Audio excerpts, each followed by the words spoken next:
कलाम जिंदा कुराने हकीम हिकमते उला यज़ालस्तो कदीम जमीउल इल्म फिल कुराने हकीम तकासरत अन्हु अफ़हामुर रिजाली बखा कुरआन कलामुल्लाह बशनो कदीमस्ती नईनो। কিয়ামতের ময়দানে মা বাবার জন্য সন্তান আল্লাহর কাছে মামলা দায়ের করে বলবে, হে আল্লাহ, আজ আমি জাহান্নামে যাব না, কারণ আমার মা বাবা দুনিয়ার মধ্যে চলার জন্য আমার হাতে দুনিয়ার যত ডিগ্রি আছে সব ডিগ্রি আমার হাতের মধ্যে দিয়েছে। ওই দুনিয়ার লাইনে, দুনিয়ার মধ্যে যেই জিন্দিগির শুরু আছে আবার শেষও আছে, সেই জিন্দিগির মধ্যে চলার জন্য 50,000 টাকার বেতন পাওয়ার জন্য, 1 লক্ষ টাকার বেতন পাওয়ার জন্য, 20,000 টাকার বেতন পাওয়ার জন্য, গাড়ি বাড়ি বানানোর জন্য আমার এলাকার মানুষ আমাকে ডিগ্রিওয়ালা বলার জন্য, গাড়িওয়ালা বলার জন্য, বাড়িওয়ালা বলানোর জন্য আমার হাতের মধ্যে দুনিয়ার লাইনে যত ডিগ্রি আছে সব ডিগ্রি আমার মা বাবা আমার হাতের মধ্যে দুনিয়ার মধ্যে চলার জন্য দিয়েছে। আর যেই জিন্দিগির শুরু আছে কোনো শেষ নাই, ওই জিন্দিগিতে চলার জন্য আমার হাতের মধ্যে কোনো ডিগ্রি দেই নাই। হে সন্তানের মা বাবার দল, ও পেকুয়ার পর্দার আড়ালের মা, হে যুবক, হে বৃদ্ধ বাবাজি, ভালো করে শুনে নাও, আল্লাহর কালাম ছাড়া কোনো উপায় নাই।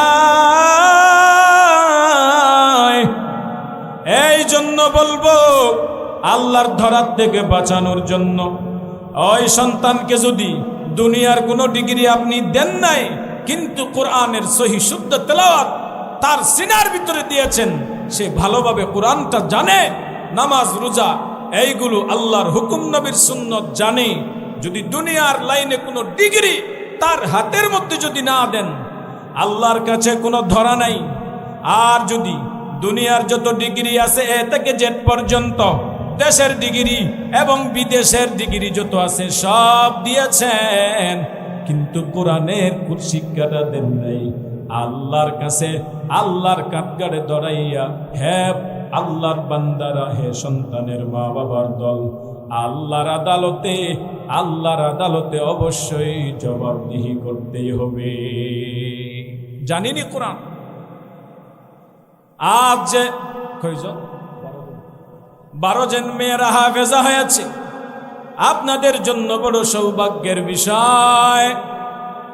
আল্লাহ যদি ওই হাফেজাগুলোর যদি কবুল করে নেয়, ওই হাফেজাগুলো আমাদের দেশের ওই যে রাবিয়া বসরি হিসাবে আল্লাহ যদি কবুল করে নেয়, রাবিয়া বসরি হবে আব্দুল কাদের জিলানির মা হইয়া এরা সামনে আগাবে।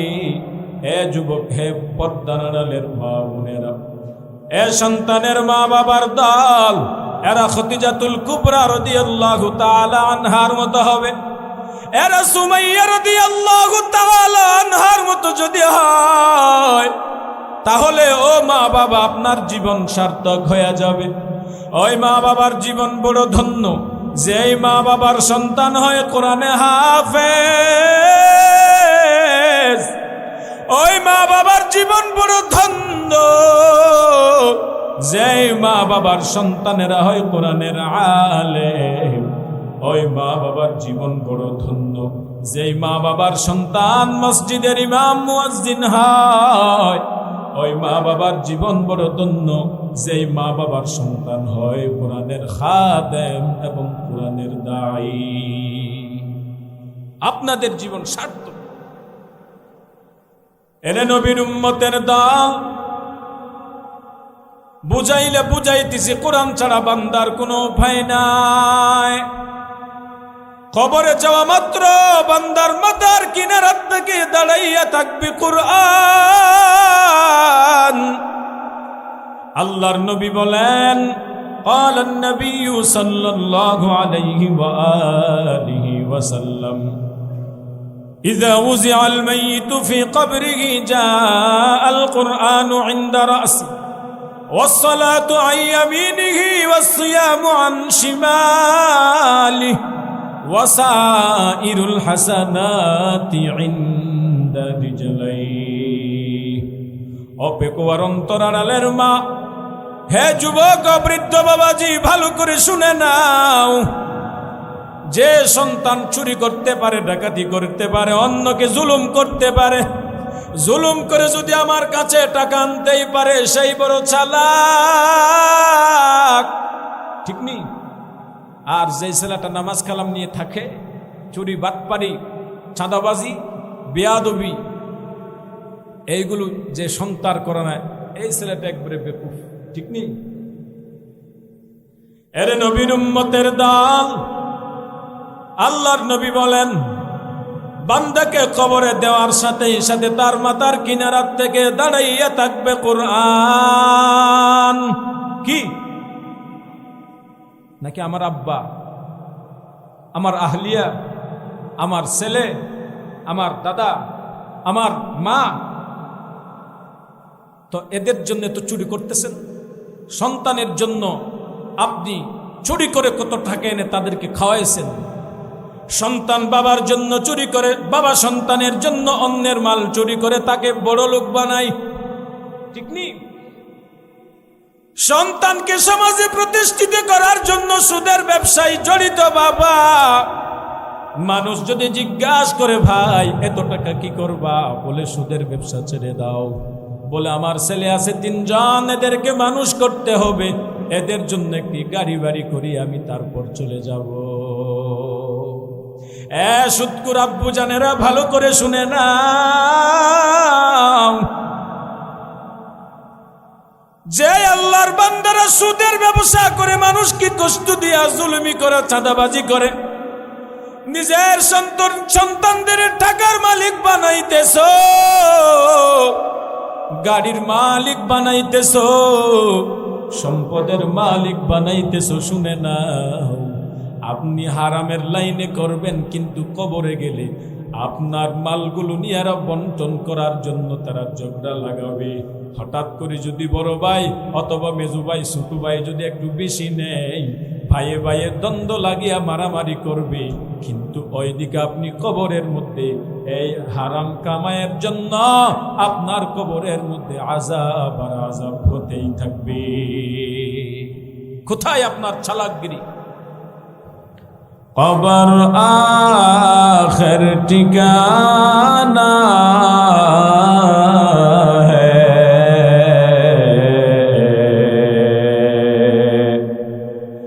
कोई आगे रवाना है,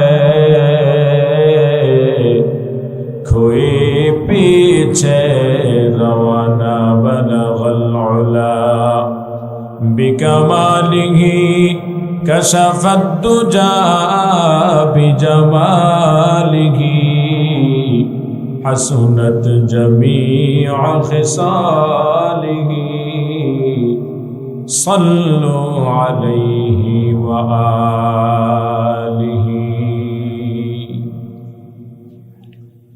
दिन की सूरज डूब रही है हम लोगों के सामने, रोज़े महशर क्या जवाब है मुस्तफ़ा के सामने। बलगल उला बिकमालिही कशफत दुजा बिजमालिही हसनत जमीअ खिसालिही सल्लु अलैहि व आलिहि। সকলে মহব্বতে আল্লাহর নামের জিকির করি, লা ইলাহা ইল্লাল্লাহ لا إله إلا الله لا إله إلا الله لا إله إلا الله لا إله إلا الله لا إله إلا الله لا إله إلا الله لا إله إلا الله محمد رسول الله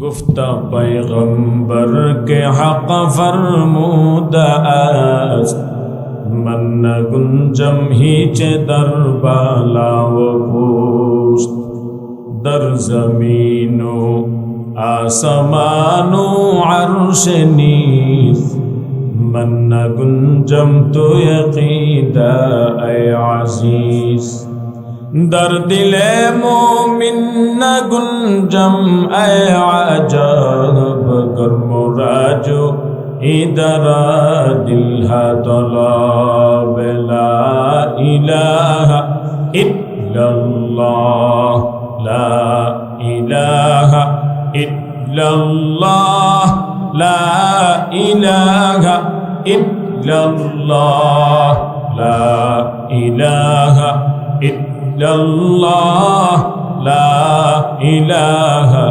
الا اللہ لا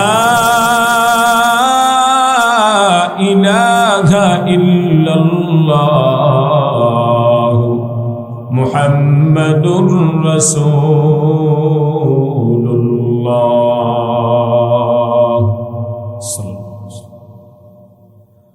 سبحانك لا علم لنا إلا ما علمتنا إنك أنت العليم الحكيم رب زدني علما رب اشرح لي صدري ويسر لي أمري واحلل عقدة من لساني يفقه قولي صدق الله مولانا العظيم وصدق رسوله النبي الكريم ونحن على ذلك من الشاهدين والشاكرين والذاكرين والحمد لله رب العالمين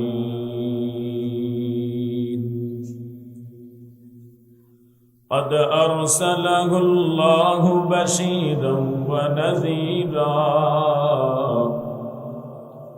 قد أرسله الله بشيرا ونذيرا قد أكرمه الله كمالا وجمالا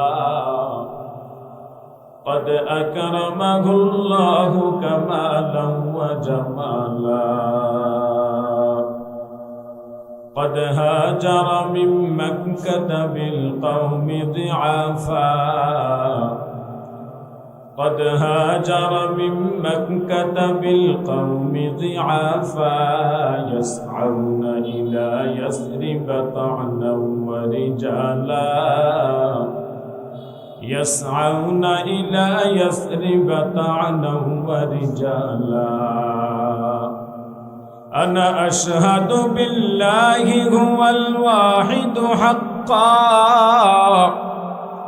أنا أشهد بالله هو الواحد حقا أنا أشهد بالأحمد لله تعالى أنا أشهد بالأحمد لله تعالى الحمد لله কক্সবাজার জেলাধীন পেপো উপজেলার অন্তর্গত দক্ষিণ মগনামা শুদ্ধ খালিপাড়া আলমাসিয়া দারুল উলুম মহিলা মাদ্রাসা হেফজখানা ও এতিমখানার ৪র্থতম বার্ষিক সভা। উক্ত সভায় উপস্থিত মোহতারাম সম্মানিত সভাপতি, প্রধান অতিথি, বিশেষ অতিথিবৃন্দ, জাতির মাতার মুকুট, প্রাণের স্পন্দন মুআজ্জাজ ও মুকাররম হযরত উলামায়ে কেরাম, বিভিন্ন এলাকা থেকে আগত আল্লাহ পাকের আশিকিন, যাকিরিন, শাকিরিন, মুহিব্বিন, মুরব্বিয়ানে আযম, কলিজার টুকরা আমার সমবয়সী যুবক বন্ধুগণ, স্নেহের ছোট ভাই, পর্দার আড়ালে উপস্থিত আমার সম্মানিতা মা ও বোনেরা, ওই মহান সৃষ্টি স্রষ্টার দরবারে লাখো কোটি শুকর ও সুজুদ যে মহান আল্লাহ রাব্বুল আলামিন হাজার হাজার লক্ষ কোটি মানুষ থেকে বাছাই করে আমার মতো গুনাহগারকে এবং আপনাদের মতো নেককার 10 মায়ের 10 সন্তানকে এক জায়গায় এক মায়ের সন্তানের মতো হয়ে জুড়ে মিলে বসে কিছু কোরআন ও সুন্নাহর কথা বলা এবং শোনার মতো আল্লাহ তাওফিক দান করেছেন। এজন্য সকলেই অন্তরের অন্তঃস্তর থেকে আসমান, জমিন, পাহাড়, পর্বত, আল্লাহর সমস্ত মখলুককে মুখরিত করে ইমানি জজবায় জবান কুলে শুকর আদায় করি বলি আলহামদুলিল্লাহ। হয় নাই, আরো আওয়াজ করতে হবে, আবার বলেন আলহামদুলিল্লাহ। লক্ষ কোটি দুরুদ সালাম বিশ্ব মানবতার মুক্তির দিশারি, রহমাতুল লিল আলামিন, শফিউল মুসলিমিন, সাইয়্যিদুল মুরসালিন, খাতামুন নবিয়্যিন, ইমামুল মুত্তাকিন হযরত মুহাম্মদুর রাসূলুল্লাহ সাল্লাল্লাহু আলাইহি ওয়াসাল্লামের উপর সর্বোপরি শুকর যে আলমাসিয়া দারুল উলুম মহিলা মাদ্রাসার পক্ষ থেকে এত সুন্দর ব্যবস্থা করা হয়েছে। আল্লাহ বলেন আমার তেলাওয়াতকৃত আয়াত, ইন্না আরাদনাল আমানাতা আলাস সামাওয়াতি ওয়াল আরদি ওয়াল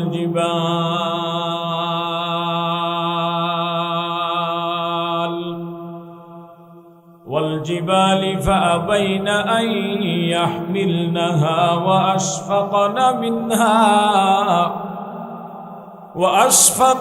منها وحملها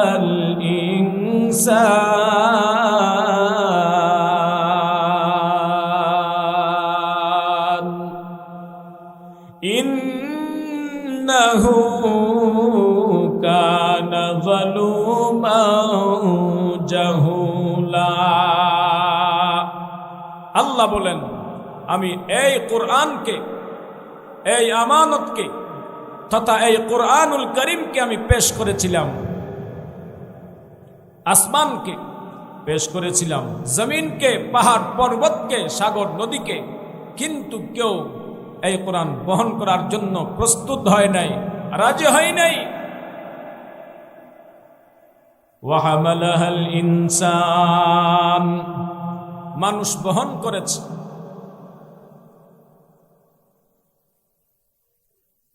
আল্লাহ তারপরে গিয়ে কি বলেন, ইন্নাহু কানা যালুমান জাহুলা, মানুষ জাহেল এবং মানুষ জালেম। কখন জালেম হবে মানুষ, কখন জাহেল হবে, মূর্খ হবে। আল্লাহ তাআলা ভিন্ন আয়াতে বলেন, লাউ আনজালনা হাযাল কুরআনা আলা জাবালিন লারাআইতাহু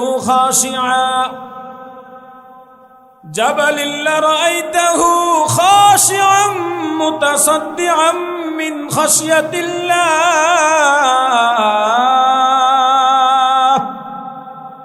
আল্লাহ রাব্বুল আলামিন বলেন, হে আমার গোলাম, এই কোরআনকে যদি আমি পাহাড়ের উপর যদি নাজিল করতাম, এই কোরআন যদি আমি আসমানকে যদি দিতাম, এই কোরআন যদি আমি নদ নদীকে, যদি অন্য কোনো মাখলুককে যদি আমি এই কোরআন যদি নাজিল করতাম, আসমান, জমিন, পাহাড়, পর্বত সব আল্লাহর কোরআনের বইয়ে, আল্লাহর কোরআনের বইয়ে এই আসমান, জমিন, পাহাড়কে খুঁজে পাওয়া যাইতো না, সব বিলীন হয়ে যাইতো, বিদীর্ণ হয়ে যাইতো। আসমান জমিন পাহাড় পর্বতকে খুঁজে পাওয়া যাইতো না। কিসের কারণে? কোরআনের কারণে। এরে মুমিন, আল্লাহ বলেন এই সব কিছু আমি আমার গোলাম, আমার বান্দাদের, মানুষদের দান করলাম। যেইটা পাহাড় নেওয়ার জন্য সাহস পাই নাই, আসমান নেওয়ার জন্য সাহস পাই নাই, দুর্বল মানুষরাই এইটাকে বহন করেছে। এই জন্য তো মানুষের এত দাম, ঠিক কিনা? কোরআন মানুষের কাছে থাকার কারণে এত মানুষের দাম বেড়ে গেছে, ঠিক কিনা? এটা এমন কোরআন হবে না পুরান।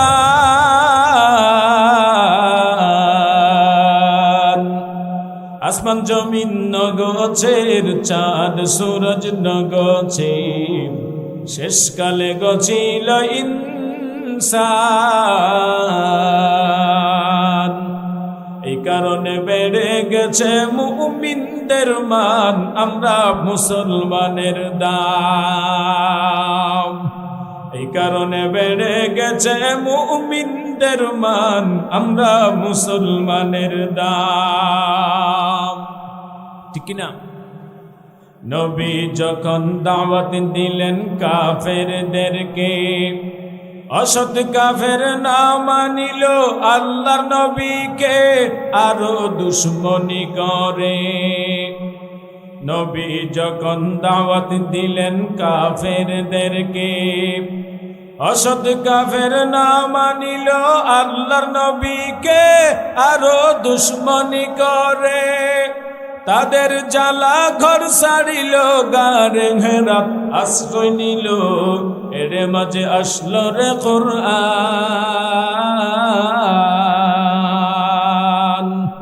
এই কারণে বেড়ে গেছে মুমিনদের মান, আমরা মুসলমানের দাম। এটা এমন কোরআন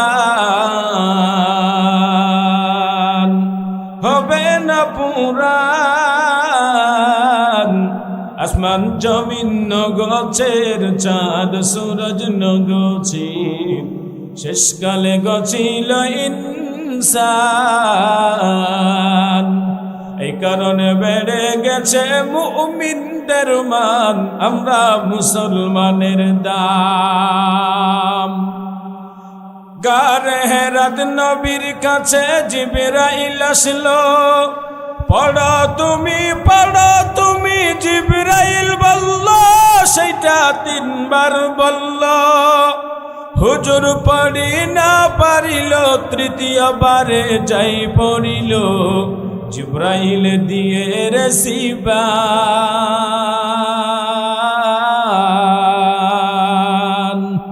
এই কারণে বেড়ে গেছে মুমিনদের মান, আমরা মুসলমানের দাম। এটা এমন কোরআন হবে না পুরান।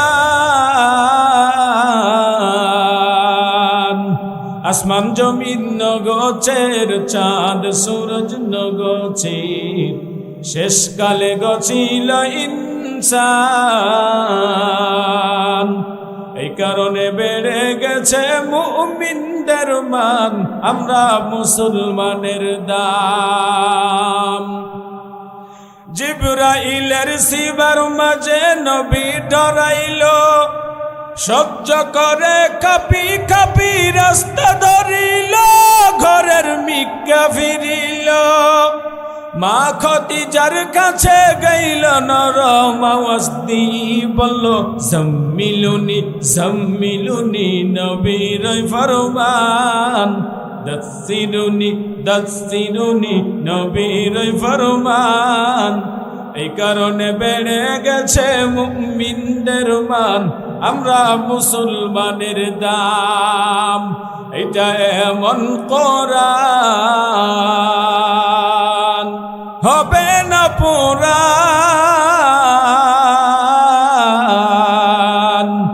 আসমান জমিন নগছের, চাঁদ সূরজ নগছে, শেষকালে গছিল ইনসান। এই কারণে বেড়ে গেছে মুমিনদের মান, আমরা মুসলমানের দাম। ঠিক কিনা?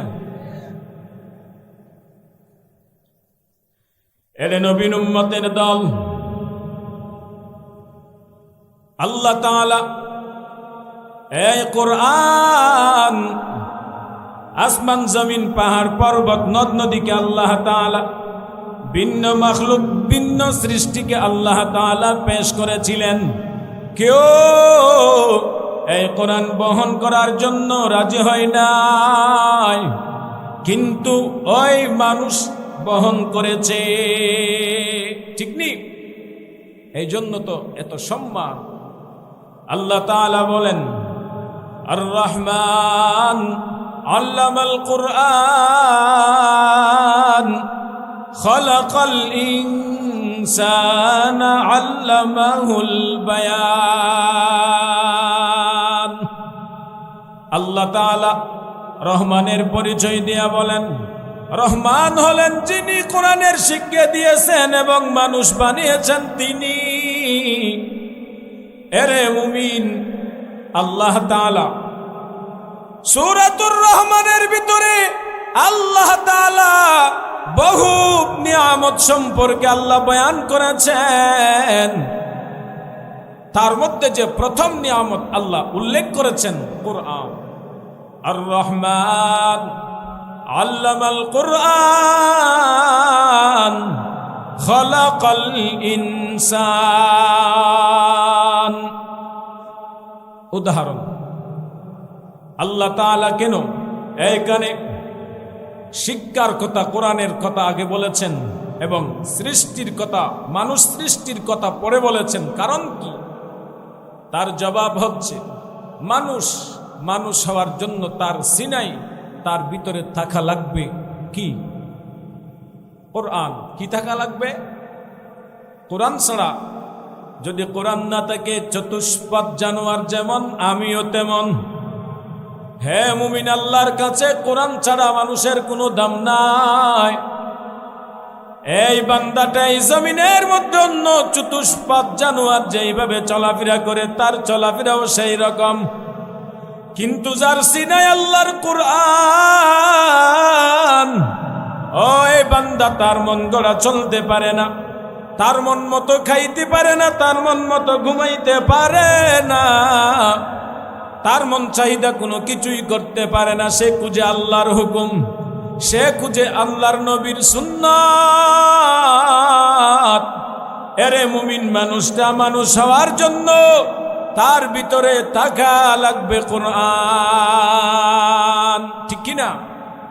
উদাহরণ, আল্লাহর সাথে বান্দার সম্পর্ক করার জন্য তার মাধ্যম হচ্ছে কোরআন। কেমন? আপনাদের এমপি সাহেব কে? সালাউদ্দিন সাহেব ধরেন, সাবেক আমাদের সালাউদ্দিন সাহেব। তার সাথে কেউ যদি কথা বলতে চায়, আপনি ডাইরেক্ট তার সাথে সাক্ষাৎ করতে পারবেন? বলেন, কি করা লাগবে? তার পিএসের সাথে কথা বলা লাগবে। কেমন?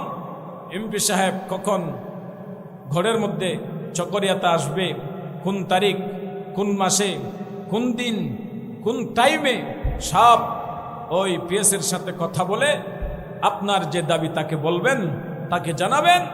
সব কিছু আগে ওই তার পিএসের সাথে ঠিকঠাক করে তারপর আপনি এমপি সাহেবের সাথে কথা বলতে পারবেন। ধরেন এখানে যে কথা বলেছেন এমপি সাহেবের সাথে, এখানে একটা মাধ্যম লাগছে কিনা? কে? পিএস ছাড়া আপনি কথা বলতে পারতেন, খবর পাইতেন? তাহলে আমার এলাকার দাবি জানানোর জন্য, রাস্তার কথা আমার এমপি সাহেবকে জানানোর জন্য আমার ব্রিজ, রাস্তার জন্য ব্রিজ লাগবে, খেলার মাঠ লাগবে। ওই খেলার মাঠের মধ্যে উন্নয়ন করা লাগবে, ব্রিজ দেওয়া লাগবে, রাস্তার মধ্যে ইট দেওয়া লাগবে। আমার দাবিটা জানানোর জন্য এমপি সাহেবকে, তাহলে তার সাথে কথা বলার জন্য একটি মাধ্যম লাগছে। সেই মাধ্যমের নাম হচ্ছে তার পিএস। ঠিক কিনা? আল্লাহ বলেন, আর রহমান আল্লামাল কুরআন খালাকাল ইনসান।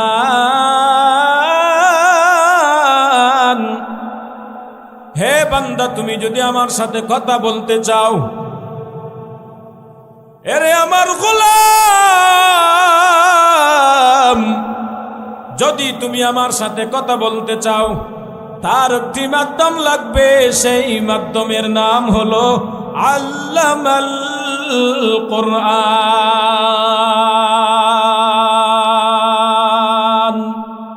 কি লাগবে? কোরআন। আরো সহজে বুঝবেন কেমন? ইউসুফ আলাইহিস সালাতু ওয়াস সালাম যখন ছোটবেলায়, ইয়াকুব আলাইহিস সালাম ইউসুফ নবীকে যখন বেশি মোহাব্বত ভালোবাসতেন ছোট হিসাবে, তখন অন্য ভাইয়েরা তার সাথে হাসাদ করে, হিংসা করে, তারা অন্য ঘরের ভাইয়েরা তার সাথে দুশ্মনী হাসাদ করে কোথায় নিক্ষেপ করেছিল? কূপে। ফাআলকুহু ফি গায়াবাতিল জুব, গভীর কূপে তাকে নিক্ষেপ করেছিল। অনেক লম্বা ঘটনা। আসেন, এক ব্যবসায়ীর দল ব্যবসা করার জন্য যাচ্ছে মিশরে। তাদের তৃষ্ণা লাগছে, তারা পানির তৃষ্ণা লাগার কারণে পানি খোঁজার জন্য পাহাড়ের মধ্যে ঘোরাঘুরি করতেছে। যাইতে যাইতে খুঁজতে খুঁজতে ওই কূপের মধ্যে যা পড়ছে। তাকায়া দেখে এখন একজন সুন্দর এক ছেলে, এক বালক।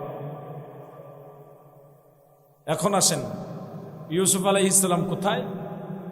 পানির নিচে, কূপের তলদেশে। তাহলে নিচের মানুষকে উঠানোর জন্য তার একটি মাধ্যম লাগবে কিনা? কি লাগবে? নিচের জিনিসকে উপরে উঠানোর জন্য তার একটি মাধ্যম লাগবে। সেই মাধ্যমের নাম রশি।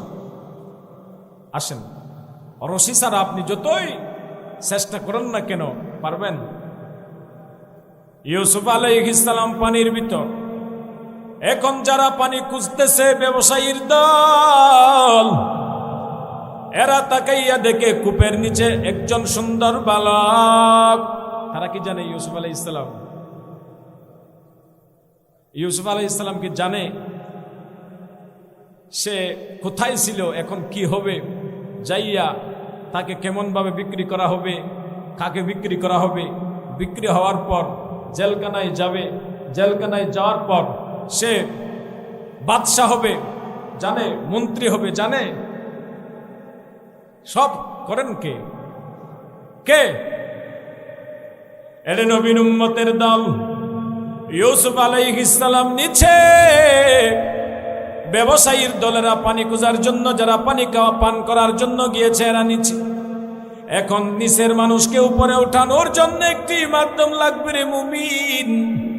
সেই মাধ্যমের নাম হচ্ছে রশি, ঠিক কিনা? এরে নবীর উম্মতের দল, আল্লাহ তাআলা আমাদের ডাক দিয়া বলেন, হে আমার গোলাম, আমি একটা তোমাদেরকে রশি দিলাম। আল্লাহ তাআলা বলেন, ওয়াতাসিমু বিহাবলিল্লাহি জামিআন ওয়া লা তাফাররাকু। এরে আমার গোলাম, তোমরা যদি আমাকে খুঁজতে চাও, আমার রশিকে যদি মজবুত করে ধরো, আমাকে তালাশ করার জন্য যদি চাও, আল্লাহ বলেন আমি তাকে আরশ আজিমে।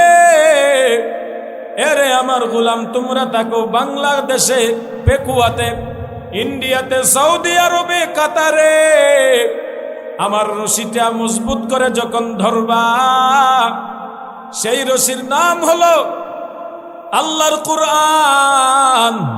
আল্লাহর কোরআনের উপরে যখন নিজের ব্যক্তিগত জীবন, নিজের পারিবারিক জীবন, নিজের সামাজিক জীবন, নিজের রাষ্ট্রীয় জীবন, নিজের রাজনৈতিক জীবন, নিজের চাকরি জীবন, মাথার থেকে পাও পর্যন্ত আমার কোরআনের উপরে চালাইয়া যখন বান্দা তুমি কবরে যাইবা, আমি আল্লাহর আরশ আজিম থেকে তোমার জন্য ফয়সালা করব বলে জান্নাত কি जन्नत दोज़ख से या रब क्या करो आरज़ू है मैं तुझे देखा करो। এরে নবীর উম্মতের দল, এতক্ষণ যে বুঝাইলাম, কি বুঝাইলাম?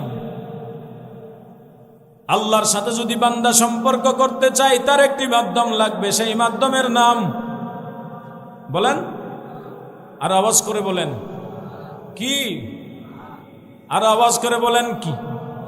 হয় নাই সকলে আওয়াজ করে বলেন কোরআন। কোরআন জানেন?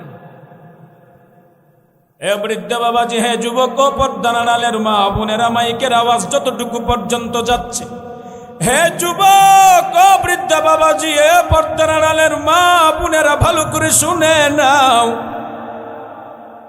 আল্লাহর সাথে যদি বান্দা সম্পর্ক যদি করতে চাও তাহলে তার একটি মাধ্যম লাগবে, সেই মাধ্যমের নাম হলো কোরআন। এ যুবক, বৃদ্ধ বাবাজি, হে পর্দার আড়ালের মা, আমি আপনাদের আকর্ষণ করে বলতেছি রে মা, কে কতটুকু পরিমাণ সহি শুদ্ধ কোরআন জানেন? নামাজ ভঙ্গের কারণের মধ্যে একটি চিল্লায়া বলে, আল্লাহ তাআলার কাছে আপনার যে ছেলেটাকে কোরআন শিক্ষা দাও নাই, বলে নামাজ শিক্ষা দাও নাই, রোজা শিক্ষা দাও নাই, ওই ছেলেটাকে ডিগ্রি দিতে দিতে এই বাংলাদেশে যত ডিগ্রি আছে সব তার হাতের মধ্যে দিয়েছো, এবং বিদেশের মধ্যে যত ডিগ্রি আছে সব ডিগ্রি দিয়া ডাক্তার বানিয়েছো, ডক্টর বানিয়েছো, ইঞ্জিনিয়ার বানিয়েছো, police, army, RAB, BDR, SP DC সব বানিয়েছো। অসন্তানের মা বাবার দল, কিন্তু তার যে প্রাথমিক শিক্ষা কোরআন তার সিনার ভিতরে দিতে পারেন নাই, অর্থাৎ কোরআনের শিক্ষা দিতে পারেন নাই, ওই শিক্ষিত ছেলেটা কিয়ামতের ময়দানে বাবার জন্য মামলা দায়ের করে বলবে, وقال الذين كفروا ربنا أرنا الذين أضلانا من الجن والإنس نجعلهما تحت أقدامنا ليكونا من الأسفلين।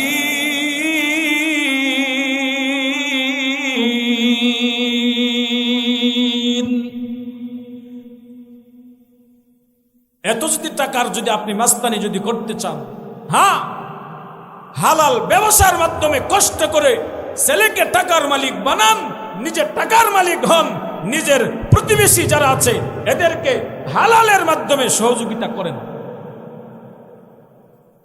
আপনার মা বাবা, আত্মীয় স্বজন যারা আছে এরাও খুশি হবে, আল্লাহও খুশি হবে, ঠিক কিনা?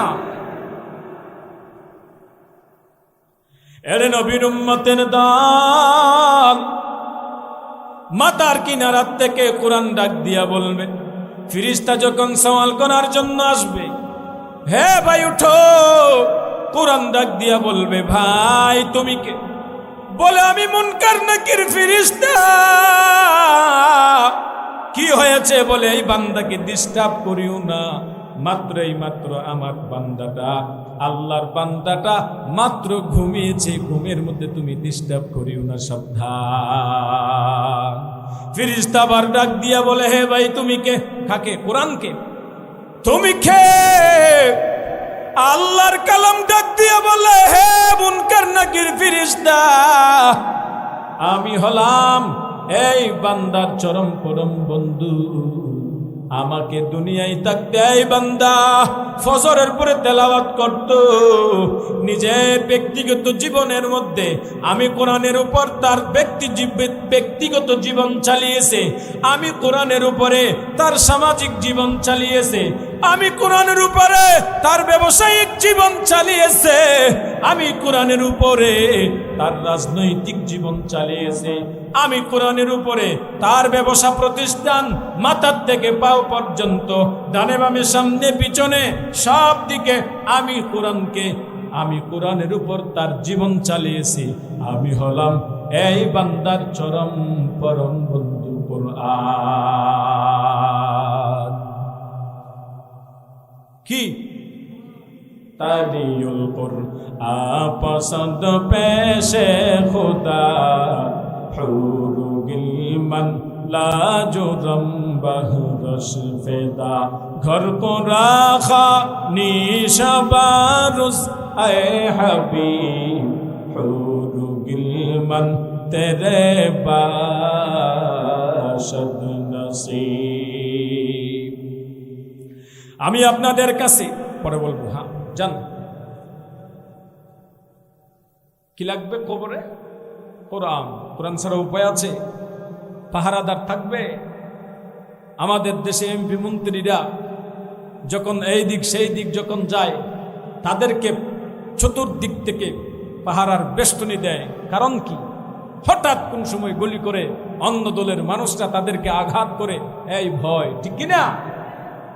এরে আল্লাহর গোলাম, হে এমপি মন্ত্রী, হে সমাজের বড় লোক, অন্য কেউ আপনাকে গুলি করবে অথবা আপনাকে হত্যা করবে, তার হয়ে আপনার চতুর্পার্শ্বে বডিগার্ড।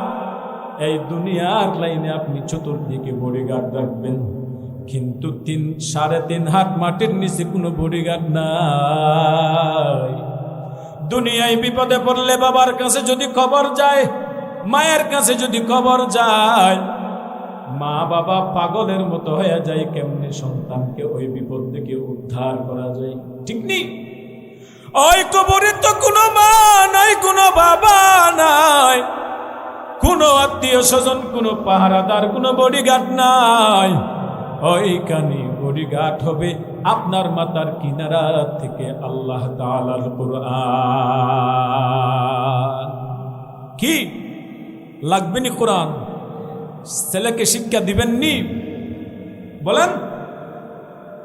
আল্লাহ তাআলা সেই কোরআনের কথা বলেছেন, ইন্না আরাদনাল আমানাতা আলাস সামাওয়াতি ওয়াল আরদি ওয়াল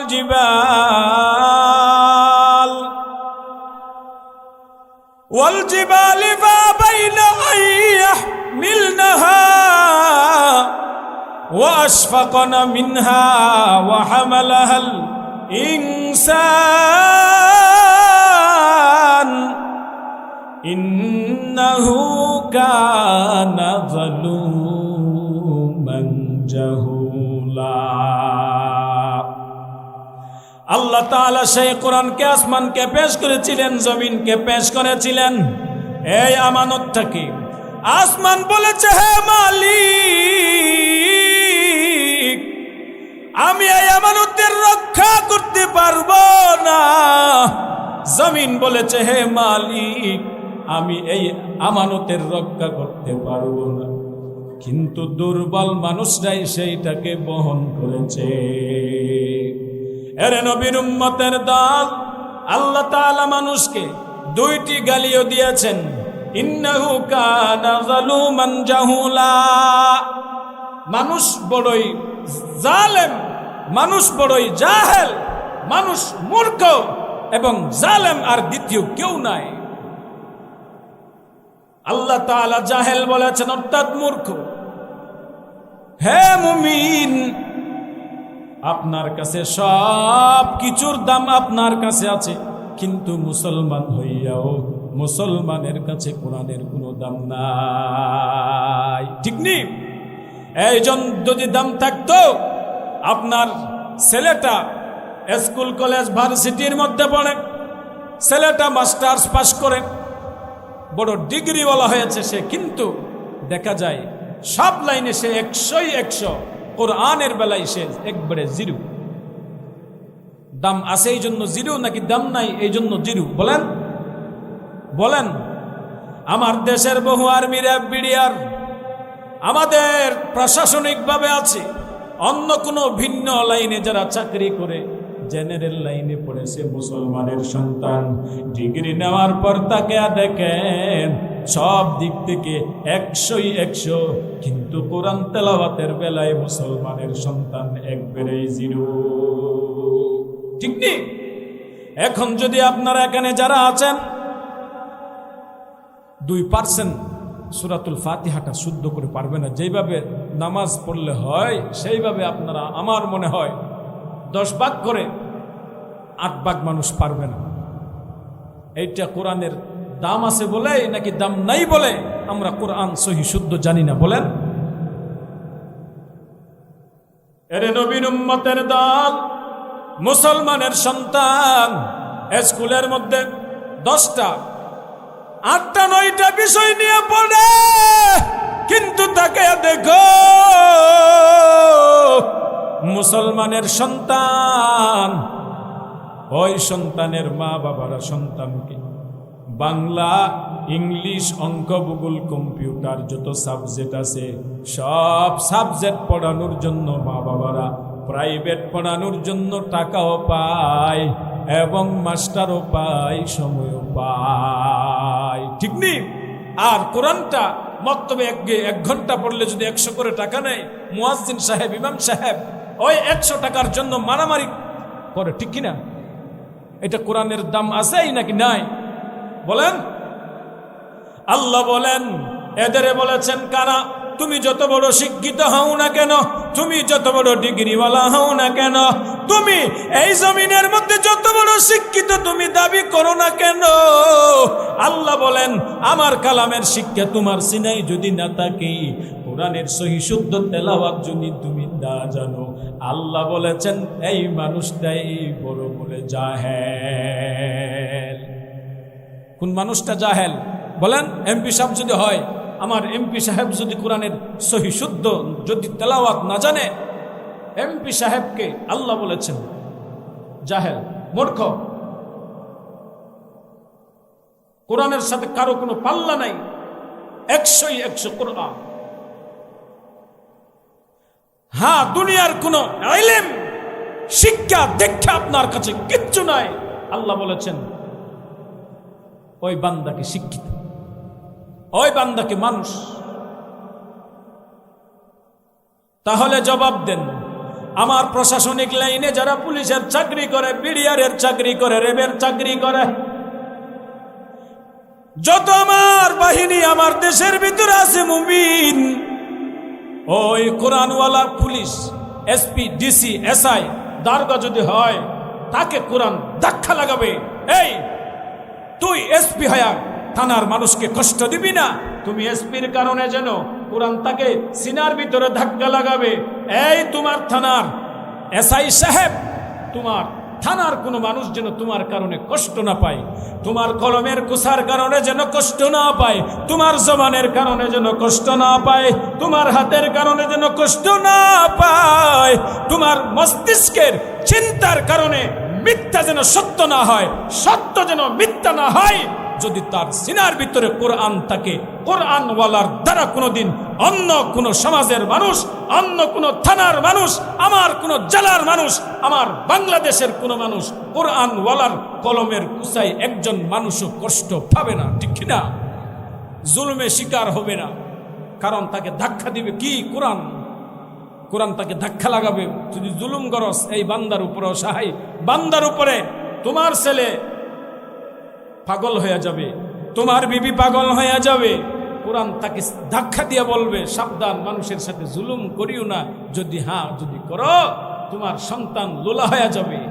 আর যদি কোরআনওয়ালারা ছাড়া ওই পথে যেই কেউ যদি যায়, সে ইচ্ছাকৃতভাবে যেমন মন চাই তেমন সুদ ঘুষ, তার মন চাহিদা যেমন চাই তেমন মানুষকে জুলুম করবে, ঠিক কিনা?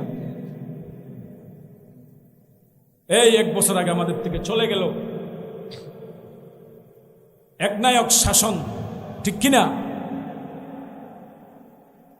এরা বলেছিল আমাদের দলের মানুষেরাই ব্যবসা করবে, ঠিক নেই? আমার দলের মানুষরাই রাষ্ট্র চালাবে। অন্য যে কোনো মানুষ যদি আমাদের বিরুদ্ধে কথা বলে, তাহলে তাকে রিমান্ডে নেওয়া হবে, তাকে জেল দেওয়া হবে, তাকে আয়না ঘরের ভিতরে ঢুকাইয়া দুকে দুকে মারা হবে। তেমনি করেছিল। আল্লাহ বলে ধরি না, ধরলে কিন্তু ছাড়ি না, কিন্তু আল্লাহ এমন ভাবে ধরে যেই ধরার তাকে ছাড়ার মতো আর কেউ থাকে না, ঠিক কিনা? এরে নবীর উম্মতের দল, বলতেছিলাম আল্লাহ কাদেরকে জাহিল বলেছেন, মূর্খ বলেছেন। হে মেম্বার সাহেব, হে চেয়ারম্যান সাহেব, হে এমপি সাহেব, হে এসপি সাহেব, হে ডিসি সাহেব, হে আমাদের দেশের মন্ত্রী সাহেব, আপনার ভিতরে যদি কোরআনের শিক্ষা যদি না থাকে, আপনি যদি ভালোভাবে কোরআন যদি পড়তে না পারেন, আল্লাহর কোরআনের ভাষায় তোমার যত ডিগ্রি থাকুক না কেন, যত বিদেশের ডিগ্রি থাকুক না কেন, আল্লাহর কোরআন বলে তুমি কি মূর্খ? কি বলেন? এরে নবীর উম্মত, সব শিক্ষার দাম আপনার কাছে আছে, কিন্তু কোরআনের শিক্ষার দাম আপনার কাছে নাই। আল্লাহ বলেন সেই বান্দা হচ্ছে জাহেল, মূর্খ। এই জমিনে, আল্লাহর আসমানে এবং জমিনের উপরে এই বান্দার মতো মূর্খ দ্বিতীয় কেউ নাই। যারা আলেমদের মূর্খ বলে, এরা কিছুই জানে না, এরা রাষ্ট্র চালাইতে পারবে না। হে মুমিন, দিয়া দেখেন একবার, আলেমদের হাতের মধ্যে দাও, দেখবেন আমার যুগের আগের মানুষরা, আমাদের পূর্বপুরুষরা যেইভাবে রাষ্ট্র কায়েম করেছিল, সেই অবস্থাতে গরু এবং বাঘ ছাগল এক ঘাটে গিয়ে পানি খেয়েছে, বাঘ সবল হইয়া গরু দুর্বলের উপরে আঘাত করে নাই, সাহস পাই নাই। এখনো যদি বাংলাদেশের মুসলমান, হে আপমর জনসাধারণ, হে বাঙালি মুমিন, এই আলেম উলামা মুহাদ্দিস মুফতিদের হাতের মধ্যে যদি দেশ যায়, আপনারা যদি দেন বলে এমন ভাবে এই দেশটা চালাবে আগের যুগে ওমর রাদিয়াল্লাহু তাআলা আনহু, খলিফাতুল মুসলিমিন হযরত ওমর, আবু বকর সিদ্দিক রাদিয়াল্লাহু তাআলা আনহু, আমার নবী, আপনার নবী, আসমানের নবী, জমিনের নবী, পাহাড়ের নবী, কুল কায়নাতের নবী, রাহমাতুল লিল আলামিন যেইভাবে চালিয়েছিল সেইভাবেই চলবে, ঠিক কিনা? দেখেন, এই জমিনে বহু আদর্শের আবির্ভাব হয়েছে, কোন আদর্শ মানুষকে শান্তি দিতে পারে নাই। এই জমিনে আমরা দেখেছি মুজিবুর রহমানের আদর্শ, শেখ মুজিবের আদর্শ এই জমিনের মধ্যে বাস্তবায়ন হয়েছে, কিন্তু কোনো শান্তি মানুষ পায় নাই। এই জমিনের মধ্যে জিয়াউর রহমানের আদর্শ এই জমিনের মধ্যে বাস্তবায়িত হয়েছিল, কিন্তু মানুষ শান্তি পায় নাই। এই জমিনের মধ্যে লেনিনের আদর্শ, আব্রাহাম লিঙ্কনের আদর্শ, মৌসুতুনের আদর্শ, কালমার্ক্সের আদর্শ, বহু বড় বড় আল্লাহর বান্দাদের আদর্শের আবির্ভাব হয়েছে, কিন্তু কেউ কোনো আদর্শ কেউ শান্তি দিতে পারে নাই। একমাত্র মানুষকে শান্তি দিতে পারে শুধুমাত্র কেবলমাত্র ইসলাম, শুধু নবীর আদর্শ ছাড়া কেউ এই জমিনের মধ্যে মানুষ, হিন্দু, বৌদ্ধ, খ্রিস্টান, চাকমা, মগ, জাতি, উপজাতি, যত আল্লাহ মাখলুক সৃষ্টি করেছেন, সব মাখলুক নিরাপদ একটি আদর্শের মধ্যে। সেই আদর্শের নাম হলো, সেই আদর্শওয়ালার নাম হলো মুহাম্মদুর রাসূলুল্লাহ। আমার মতো চিল্লিয়া কেউ এইভাবে মাইকের সামনে, মাইক ছাড়া 10 জন মানুষের সামনে চিল্লিয়া বলতে পারবে না বলে অমুক আদর্শের মধ্যে শান্তি আছে, আল্লাহর কসম, ওয়াল্লাহি বিল্লাহি তাল্লাহি, সে বুকে সাহস নিয়ে বলতে পারবে না সে শান্তি সেখানে আছে। কিন্তু আলেমরাই একজন আদর্শের মধ্যে আছে, শুধুমাত্র একজনের আদর্শের মধ্যে আছে, তার নাম নবীর আদর্শ ছাড়ায় আর কোনো আদর্শের মধ্যে কোনো শান্তি নাই, ঠিক কিনা? এই জন্য বলতেছি, তুমি যত বড় শিক্ষিত হও, ডিগ্রি সব আছে, যদি কোরআন না থাকে, আল্লাহ বলেছেন তোমাকে মূর্খ। আমি বলতেছি নাকি আল্লাহর কথা? এরে নবীর উম্মত, জালেম কারা? এরে নবীর উম্মত, তুমি তোমার সন্তানের হক আদায় করার জন্য, হে মা বাবা পাগল, সন্তানেরা মা বাবার হক আদায় করার জন্য পাগল, প্রতিবেশী তার প্রতিবেশীর হক আদায়ের জন্য পাগল। এর নবীর উম্মতের দল স্ত্রী হয়ে স্বামীর হক আদায়ের জন্য পাগল, স্বামী হয়ে স্ত্রীর হক আদায়ের জন্য পাগল। কিন্তু কোরআনের হক, সব কিছুর হক আমরা আদায় করার জন্য প্রস্তুত, কোরআনের হক আমরা আদায় করতে পারি না। আল্লাহ বলেছেন যে আমার কোরআনের হক আদায় করে না সে হচ্ছে এই পৃথিবীর শ্রেষ্ঠ জালেম। আল্লাহ বলেন সেই বান্দা জালেম।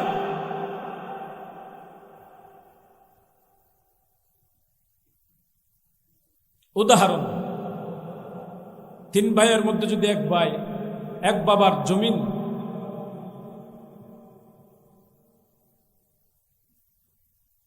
এক বাবার সম্পত্তির থেকে এক ভাই কি বেশি পাবে নাকি সমান সমান? কথা বলেন, সমান সমান। হ্যাঁ, বড় ভাই যদি একটু বেশি নেয়, ছোট ভাই আর মেজু ভাই বলবে, মানুষের কাছে বিচার দিবে, মেম্বারের কাছে বিচার দিবে। মেম্বারের বিচার যদি না মানে, এলাকার মানুষের, বড় মান্যগণ্য মানুষের বিচার যদি না মানে, শুধু ভাইয়েরা বলবে না, এলাকার সব মানুষরাই বলবে অমুক সন্তানের সন্তান ওই যে বড় ছেলে, তার মতো জালেম কেউ নাই। কারণ সে ভাইদের হক পরিপূর্ণ দিচ্ছে না। সে পাবে 2 খানি করে 2 বিঘা করে, কিন্তু সে নিয়েছে 2.5 বিঘা, বলে আফগানি বেশি নিয়েছে। সে হচ্ছে বড় জালেম। এক ভাই আর এক ভাইয়ের হক, একজন আর একজনের হক, যত লেনদেন আখলাকের মধ্যে যত হক আছে, হক যদি আমরা আদায় না করি, স্বামীর হক যদি স্ত্রী আদায় না করে, স্ত্রীর হক যদি সে হচ্ছে আমাদের সমাজে বড় জালেম। আল্লাহ বলেছেন কোরআনের হক যদি কেউ আদায় না করে সে হচ্ছে বড় জালেম। আল্লাহ তাআলা, অনেক লম্বা আলোচনা। আল্লাহ উম্মিনাল কোরআনি কাল বাইতিল খার, যেই বান্দার সিনার ভিতরে কোরআনের কিছু অংশ নাই, কোরআন তেলাওয়াত সহি শুদ্ধ তার সিনার ভিতরে নাই, সেই বান্দার দিল হচ্ছে, কলব হচ্ছে ওই ঘরের মতো। কেমন? কাল বাইতিল খার, যেই ঘরের মধ্যে, যেই ঘর ভূত ফেরতরা দখল করে ফেলছে। কেমন? একটা ঘর বাঁধিয়া যদি আপনি 1 মাস, 3 মাস, 4 মাস, 1 বছর যদি বাঁধিয়া রেখে দেন, তাহলে ওইখানে মানুষ যদি বসবাস না করে, এ পেকুয়ার মুসলমান, ও পর্দানালের মা বোনেরা, হে যুবক ভাই, এ বৃদ্ধ বাবাজি, ভালো করে শুনে নাও, ওই ঘরের দিয়া যখন আপনি দিনের বেলায় হেঁটে যাবেন, রাতের বেলায় হেঁটে যাবেন, দেখবেন ওই ঘরের মধ্যে আগুন দেখা যায়। কারণ মানুষ বসবাস না করতে করতে ওই ঘরটা ভূত ফেরত জিনেরা দখল করে ফেলছে। যখন রাতের বেলায় মানুষ হেঁটে যায়, জিনেরা মানুষের সাথে জাউরামি করে, মানুষকে ধমক লাগায়, আগুন দিয়ে খেলা দেয়। ঠিক কিনা? যেই বান্দার দিলের ভিতরে আল্লাহর কালামের কিছু অংশ নাই, ওই বান্দার দিল শয়তান দখল করে ফেলে। ওই বান্দাকে শয়তান যেইভাবে পরিচালিত করে সেইভাবে পরিচালিত হয়। আমি আপনাদের থেকে, এই মাহফিলের পক্ষ থেকে আমি আপনাদের থেকে একটি ওয়াদা নিতে চাই। মাইকের আওয়াজ যতটুকু পর্যন্ত যাচ্ছে, আমার পর্দার আড়ালে মা বোনেরা যারা আছেন, হে যুবক ভাই, অবৃদ্ধ বাবাজি, হে পর্দার আড়ালের মা বোনেরা, আমি আপনাদের থেকে একটি ওয়াদা নিতে চাই যে এইভাবে হোক না কেন, আপনাদের ইমাম সাহেব অথবা মুয়াজ্জিন সাহেব অথবা আপনাদের এলাকায় যিনি ভালো কোরআন জানেন, যাদের নাম কোরআনে হাফেজ, কোরআনের আলেম, এদের কাছে 1 মাস, 2 মাস, 3 মাস, 1 বছর হোক না কেন, যতদিন পর্যন্ত কোরআনের সহি শুদ্ধ তেলাওয়াত শিখতে পারবেন না, যেভাবে হোক না কেন কোরআনটা সহি শুদ্ধ তেলাওয়াত করবেন। যদি নিয়ত থাকে, ওয়াদা করাইতেছি, কারা কারা সহি শুদ্ধ কোরআনটা শিখে কবরে যাবেন, দৈনিক তেলাওয়াত করবেন, যতটুকু যেইটা শুদ্ধ করে পারেন ততটুকু পড়বেন। যদি নিয়ত থাকে, 2টো হাত আল্লাহকে দেখাইয়া দেন।